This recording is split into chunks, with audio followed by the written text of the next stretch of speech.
This week, paramedic Nicolas Cage roams the mean streets of New York in Bringing Out the Dead. Melanie Griffith is a movie-mad murderess in Crazy in Alabama. And Dylan McDermott, Nev Campbell, and Matthew Perry do the mating dance in 3 to Tango.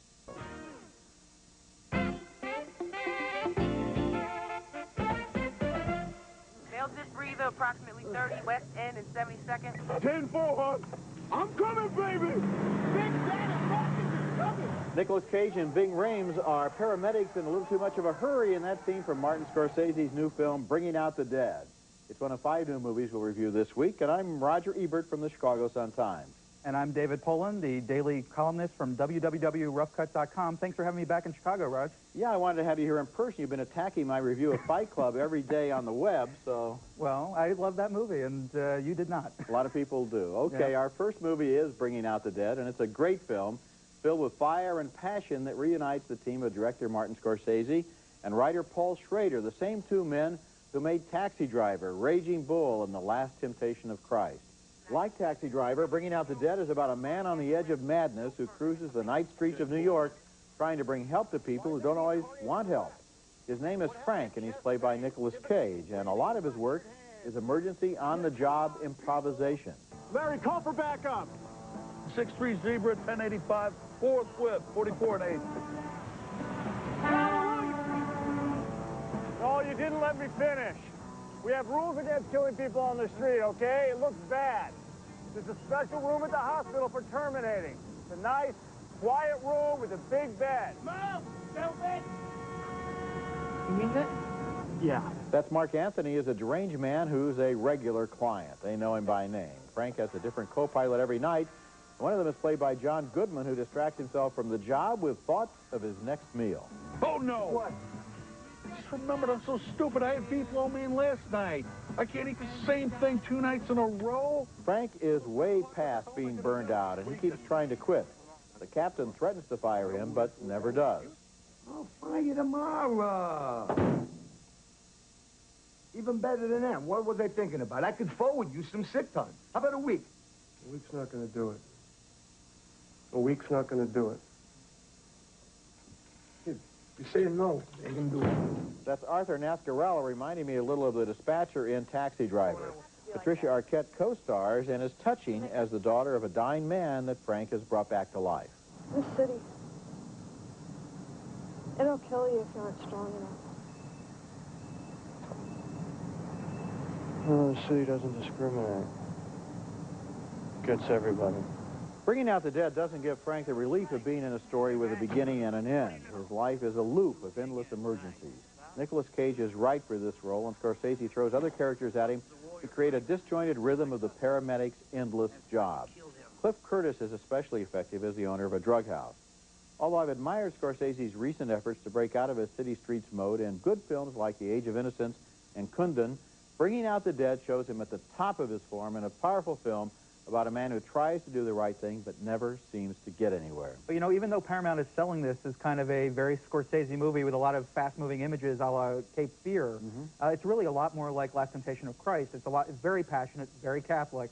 The story of this man trying to find redemption, or looking for it, because he doesn't believe he really can do his job anymore. Exactly, and it's interesting that Scorsese went back and got Paul Schrader to write this screenplay, because the 2 of them, I think, are on the same wavelength when it comes to this kind of material as they were in Last Temptation, Raging Bull, and Taxi Driver. Here is a guy who suffers because of his inability to really do anything good. He wants to help, and he can't, and he's out there every night just being driven crazy by the weight of suffering that comes down on him. Yeah, well, I think he's decided he's God. I think that's a lot of this movie is that he's decided he's God, and he doesn't have the touch, and by the end of the movie he realizes perhaps he's not God, and he should give himself some absolution. But this is not an easy movie. I mean, a lot of people are going to have a hard time with the story because really Cage's character goes, as you said earlier in your thing, from A to B.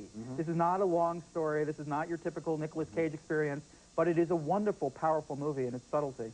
And what life Scorsese brings to it. His movies are alive. They vibrate with these characters, these locations, the kinetic energy, the camera work. Well, he's got the 3 unwise men in the movie. Exactly. Walking through and being crazy, all 3 of them. You look at one of his movies and you just wake up and you say other people are kind of sleepwalking compared to him. Yeah, it's amazing. Okay, on to the next movie. We have to. It's called Body Shots, and I want to start by telling you what you won't be seeing here. That is any clip that even remotely hints at what the film is really about. That's date rape. New Line hasn't sent us those clips because they know that you won't be paying any good money to go see a 90-minute after-school special, even one with bare breasts and dirty words. This clip sets up the first part of the film. So how many are going to be there?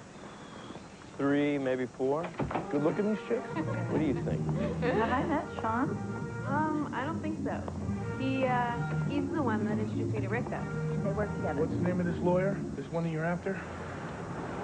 Jane.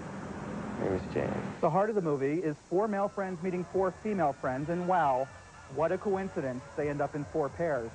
2 of the couples will regret having couples by morning. Here at the nightclub, 1 pair, Jerry O'Connell's maybe rapist and Tara Reid's maybe victim, make first contact. Hey, man, I want that Sarah chicken. Take it, bro, all right? By who? The child next to you? Please. A third member of the girl group uses bondage to empower herself. That is, to empower herself to have kinky sex with the most self-indulgent jerk you'd ever want to meet. Here they are, with friends, the morning after. He was there, and he said he was stranded. I thought you slept in the gutter. No. Before that. You made love to Whitney. Yeah. And then, of course, there's the one redeeming woman and the one redeeming man. They don't get to have sex at all. Last night, I mean, did we? No. Good. Why good? Because I like to think that I would have remembered. I wish I could tell you that these clips do justice to just how unpleasant this movie was for me to sit through. I like all 8 of these actors, and I wish them well, but the film spends half of its running time trying to make the characters attractive and alluring, and then spends the second half judging them by Reagan-era standards for exhibiting exactly the characteristics that the film wants you to find attractive. Not, of course, that the film has anything truly insightful to say about any of it anyway. I should take back my crack about this being like an after-school special, because that's way too unkind to after-school specials. Friends won't let friends see body shots.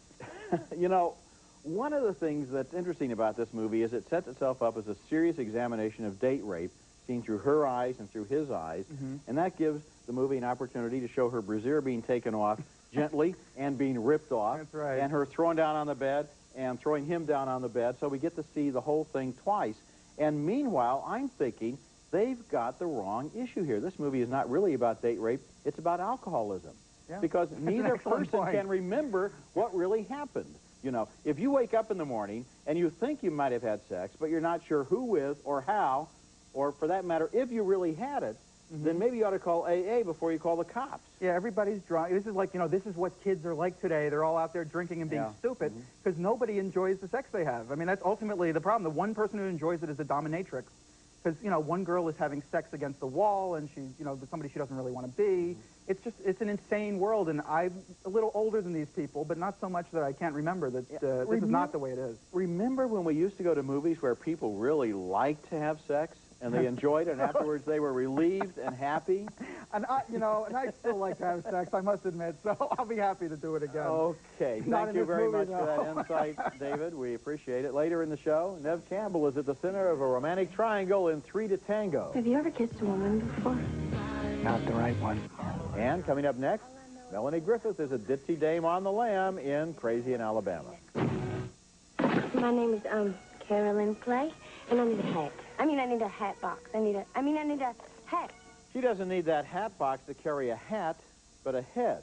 That's Melanie Griffith as a crazy Alabama woman named Lucille who has decapitated her husband and is now heading to Hollywood hoping to be discovered by the movies. Her adventure is one of 3 stories in Crazy in Alabama, which is at least 1 story too many. The other story is seen through the eyes of Tijo, her nephew, who is witness to the death of a black teenager during a civil rights demonstration at the local swimming pool. Lucas Black is the kid, and Meatloaf Aday is the sheriff. You killed Taylor Jackson.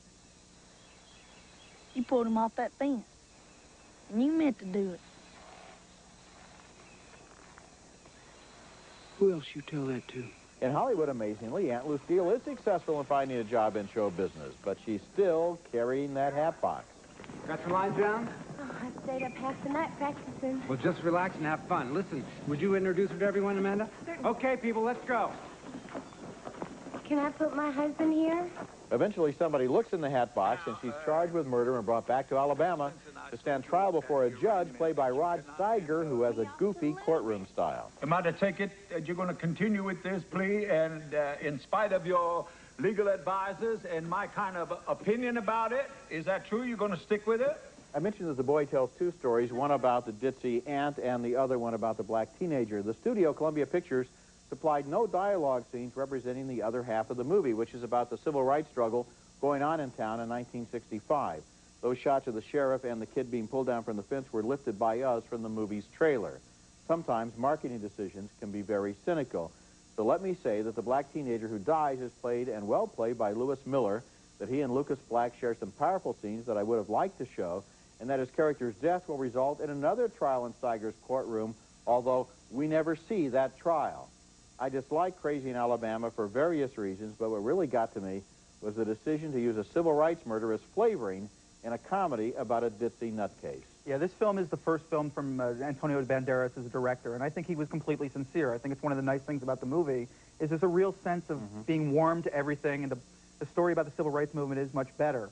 But I do think that the combination of the two just didn't quite work. No. It never happened. Yeah, the narrator sees these two stories through his point of view, and one is the aunt, and the other one is the civil rights struggle, and the two stories each would be okay by themselves, but they don't fit together. Each one makes the other one curdle. It's just inappropriate to have a comedy and then have this serious stuff and cut back and forth between it. Yeah, well, and the thing is, I think that the story of the aunt would have been a little less comedic had they hired an actress who was 32 years old, who was... There's nothing wrong with Melanie Griffith being 40-something years old and playing this role. However, it's really not as poignant. Somehow the numbers don't add up, and somehow a woman who is already kind of established, leaving her kids to go pursue a dream, is not really tragic, when I think it was meant to be in this movie. I think in the she story leaves her kids because she's nuts. That's why she cuts off her husband's head, too, because she's nuts. So you can forgive her anything because she's crazy in Alabama. She is crazy in Alabama, and so is Rod Steiger in this picture, who just gives a wacky improvised performance. And you know, he's a great actor still, but he sometimes just kind of phones it in, and I think he did here. Okay, coming up next, Matthew Perry is an architect with designs on Nev Campbell in 3 to Tango. This must be so boring for you. No, I mean, it's not that boring. Champagne, music, Amy in a kimono. I swear, if you weren't gay, Oscar, I'd have to kill you. Gay? I'm not gay. I didn't gay. And that is the central joke of 3 to Tango. A young architect played by Matthew Perry from Friends gets a life-changing commission from Dylan McDermott from The Practice, whose millionaire industrialist character thinks that Perry's character is gay and therefore can be trusted to watch his mistress, whose kimono is filled by Nev Campbell, a party of 5. Oy. So, 3 to Tango is obviously a wacky romantic farce, right? Or maybe it's just a big screen version of Friends. I'm gonna go. Actually, I had a lesbian experience once. Really? Mm-hmm. You did. Or perhaps it's a live-action cartoon. What happened? What the hell happened to your head? Notice the fabulous hairstyling comedy that first-time director Damon Santo-Stefano foists upon one of the best comic actors of his generation, Oliver Platt, who plays Perry's best friend and business partner. As soon as we left the gallery, our cab caught on fire. Then she elbowed me in the face. Then we both threw up. Or perhaps 3 to Tango means to be a Billy Wilder-type dramatic comedy, a la The Apartment. Here, Nev Campbell's character, Amy, mistakenly ends up face-to-face with her boyfriend's wife. Your design is superb. We were just discussing it. Oh, I'm sorry. This is, my girlfriend, Amy. And Amy, this is my boss, Charles. I'm sorry. Aren't you gay? Getting the drift? 3 to Tango does not know what the hell it's supposed to be. Matthew Perry's playing it at sitcom speed. Nev Campbell's playing farce. And she does it nicely, but she's the only person in the movie doing it. Oliver Platt plays this subtle sophisticate, and then all of a sudden he turns into a raging queen in the second act. Good comedy requires a rhythm, and it needs to stick with that rhythm. But even more importantly, one has to wonder whether somebody mistaking somebody else for gay is actually funny in 1999. Not because it's politically incorrect, but because I thought we were a little bit more sophisticated these days. Of course, sophistication is something you'll never have to worry about if you go see 3 to Tango. Yes, that's my thumb in my pants, and no, it wasn't happy to see this movie. You know, as I looked at this film, I realized once again how tired I am of the idiot plot. And the idiot plot has been defined as the plot that would be over in a second if anybody said the obvious thing to somebody else. And you have Nev Campbell and Matthew Perry engaging in this excruciatingly complicated dialogue to avoid it coming out that he's not gay. And it's so frustrating. Now, she is wonderful in this movie, And I just watched her all the way through it because I couldn't stand to watch or listen to anything else except that Oliver Platt is sometimes okay. Yeah, there's idiocy from beginning to end. The movie opens with hair jokes, and then somebody has their bed in their office, and it just doesn't, it's all over the place. And it can't decide what speed it's going, can't decide what it wants to say. It's like the guys who were acting really gay turn out to be gay. Oh, my God. Oh, my God. Okay, next movie. And after the frivolities we've been talking about on this show, I think it comes as a real breath of fresh air to clear away the fog. This movie is called The City. And it consists of 4 stories about Spanish-speaking illegal immigrants in New York, and its honesty and directness is heartbreaking. The first story involves day laborers who are promised $50 a day, but hear a different story when they get to the job. And for every brick that you clean, we will pay you 15 cents. What? Te da 15 centavos por ladrillo. The second story, a seamstress in a sweatshop who wants to send money home for her sick daughter. She hasn't been paid in weeks. Tengo esperanzas. Han dicho que el lunes pagan. ¿El lunes? Estás loca. Son ya 4 semanas que nos dicen lo mismo. Todavía no ha llegado el cheque. The third story, a homeless puppeteer who wants to enroll his daughter in school, but because they live in a car, they have no fixed address. Well, you should stay in the city shelters. That's what they're there for. Everybody's sick in the shelter. I got sick in the shelter. I'll never take my daughter to the shelter. And there is a little hope in the fourth story about 2 shy young people who meet and start to fall in love. Yo también soy de Trujillo.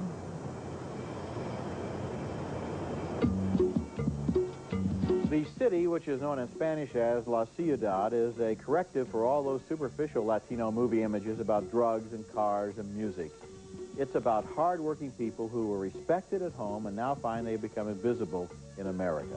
The movie was directed by a documentary filmmaker named David Riker, who mostly used immigrants themselves as his actors. It reminded me of The Bicycle Thief and other classics of neorealism, and it's playing in art theaters around the country. It's worth looking for. Yeah, and that's really, The Bicycle Thief's an appropriate analogy. Riker makes a movie that is really, in some ways, a silent movie, and really old-fashioned. It's nice that it's in black and white because it fits so beautifully. His images are almost more impressive than any of the dialogue or any of the conversations that go on. You feel everything without anybody saying a word.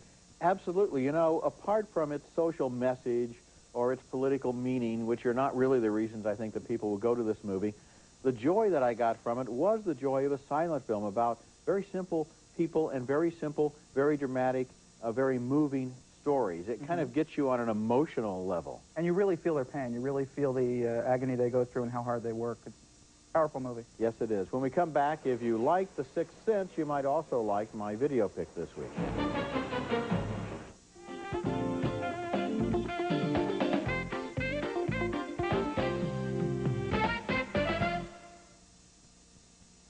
My video pick this week is a ghost story that came out in 1988 and has just been re-released on tape and DVD in a director's cut with some extra features.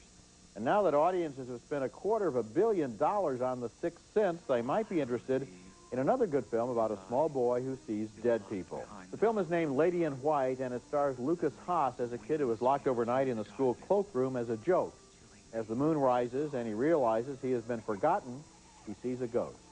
Where is it? Where's my present? Where did you hide it this time?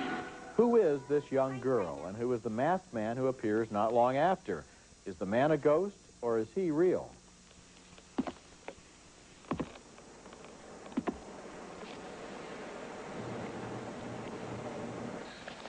And what about the local eccentric, played here by Katherine Hellman? Is she the Lady in White? Guys?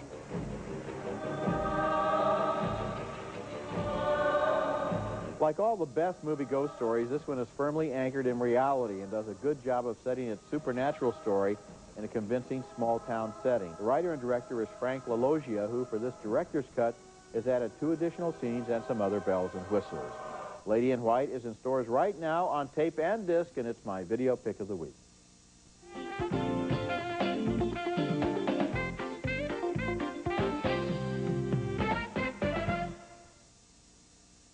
Nothing to recommend it but the undeniably cute Neve Campbell. 2 thumbs up, however, for The City and its 4 heartbreaking stories of immigrants. Yeah, I think it's almost as important this week that people go see La Ciudad and Bringing Out the Dead as they avoid body shots in 3 to Tango. They should stay away from those theaters and go see a good movie. Go see Bringing Out the Dead. It'll be in theaters this week. If they follow our advice they'll be much happier moviegoers. Absolutely. Okay, thanks a lot for being here. Thanks for having me back. Okay. Remember, you can hear our reviews, both David's and mine, on the web at ebert-movies.com, part of Go Network. Next week, more new movies, including Being John Malkovich, with John Cusack magically entering the Malkovich brain. That's next week, and until then, the balcony is closed.